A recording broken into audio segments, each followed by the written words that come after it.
मुझे क्रोध तुम दोनों के युद्ध करने के निर्णय पर नहीं आया था। वो तो चुनौतीपूर्ण ही था। मैं आहत तब हुआ जब तुम दोनों ने मुझे दोषी सिद्ध करने का प्रयास किया। तुम दोनों ने कहा कि मैं अपना दायित्व निभाने में असमर्थ रहा। पहले तो श्री राम की बात ना मानकर माता सीता को वन में अकेला छोड़ा है। वहां से रावण ने उनका अपहरण किया और फिर श्री राम की आज्ञा मानकर माता सीता को वन में अकेला छोड़ दिया। परंतु मेरा ईश्वर साक्षी है, यदि मेरा वश चलता तो मेरे सिया राम न तब एक दूसरे से विलग होते, ना ही अब।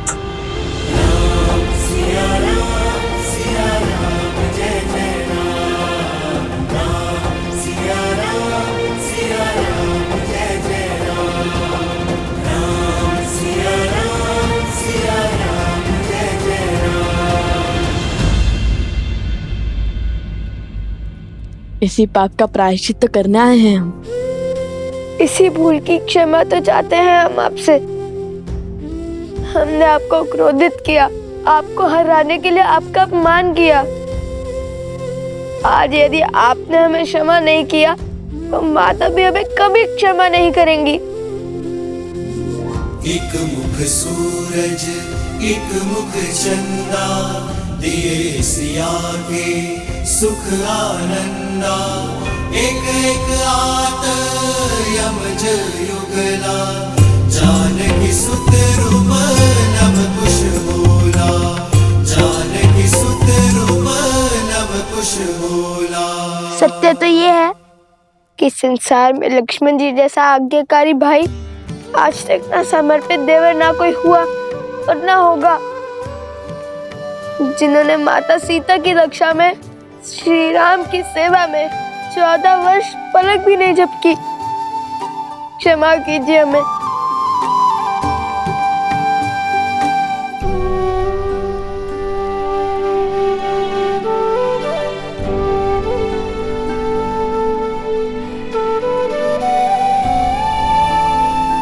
अंततः आज ज्ञात हो ही गया कि वीरता के साथ साथ विनय भी है तुम दोनों में। यशस्वी भव।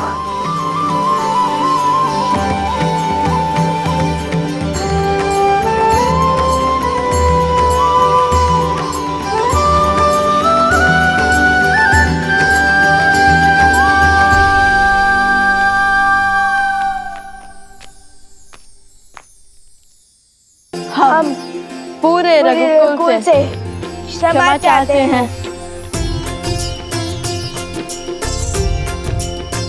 अयोध्या में तुम्हारा स्वागत है लवकुश। तुम मेरे अतिथि हो। तुम्हारी व्यवस्था हनुमान को दे दी गई है। निश्चिंत होकर अयोध्या में रहो और अयोध्या को अपना ही घर समझो। और अब मेरे एक प्रश्न का उत्तर दो। तुमने मुझे और जानकी को मिलाने के लिए मुझे ही चुनौती दे बैठे। इतना बड़ा संकट उठाया, अपने प्राण तक दांव पर लगा दिए। दो अपरिचितों को मिलाने के लिए इतना कुछ क्यों किया तुम दोनों ने? उस भूल के लिए हम क्षमा प्रार्थी हैं। हमें स्वयं अब समझ में आया है कि हमारा युद्ध आपसे कभी था ही नहीं, बल्कि आप जिस प्रजा को बचाना चाह रहे हैं, हमारा युद्ध तो उसके सोच के विरुद्ध था। उस लोक पाप के विरुद्ध जिसके कारण आप और माता सीता अलग हुए। ये संसार उचित अनुचित, धर्म और अधर्म, न्याय और अन्याय का अनूठा संगम है लवकुश।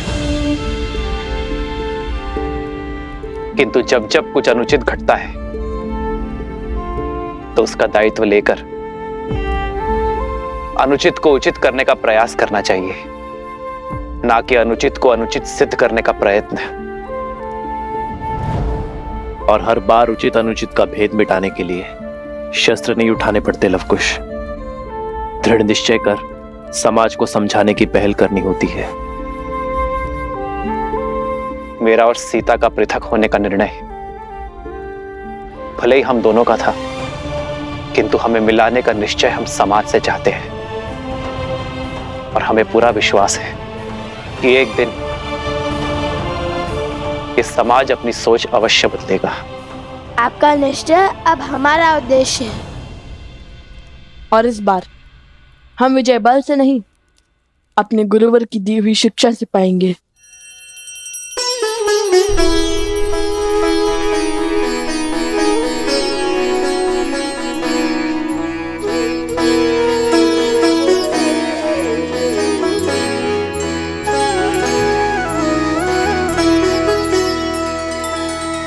श्रीरामचन्द्र कृपालु भज मन हरण भव भय दारुणम् नव कंज लोचन कंज मुख कर कंज पद कंजारुणम् भगवान की अवतार का केवल नहीं गुणगान है। कैसे नारायण बने नर इसका पावन ज्ञान है। सिया राम सिया राम सिया राम सिया राम सिया राम सिया राम सिया राम सिया राम।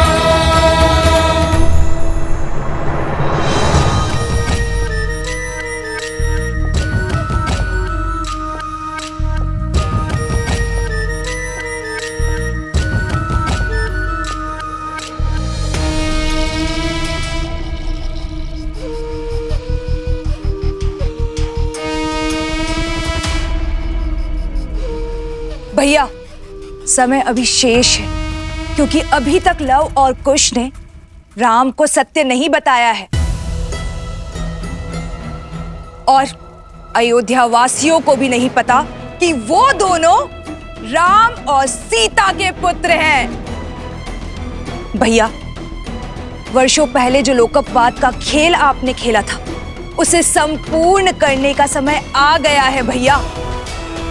असुरी सोच और स्त्रियों के अपमान का जो बीज आपने जन मन में बोया था, वो परिपक्व हो चुका है भैया। उसे काटने का समय आ चुका है।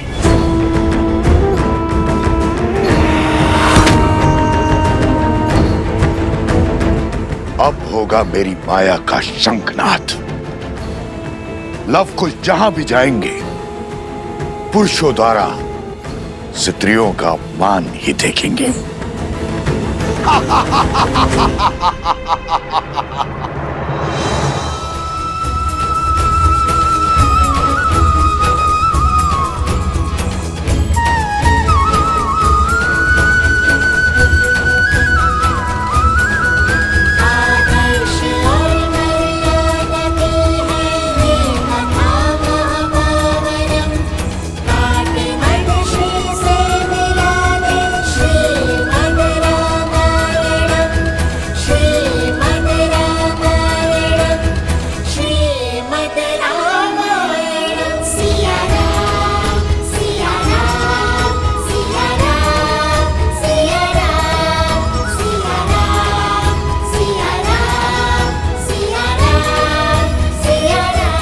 कभी कोई कार्य अच्छे से नहीं हो सकता तुम स्त्रियों से।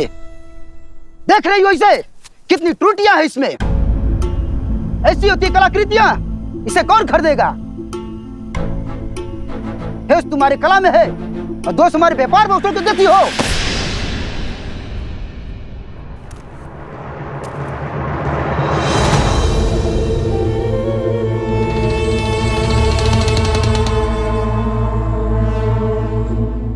अद्भुत।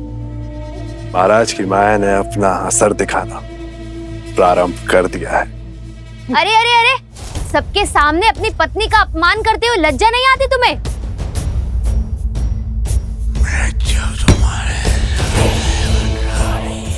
तू साहसी है तुम्हारी पत्नी।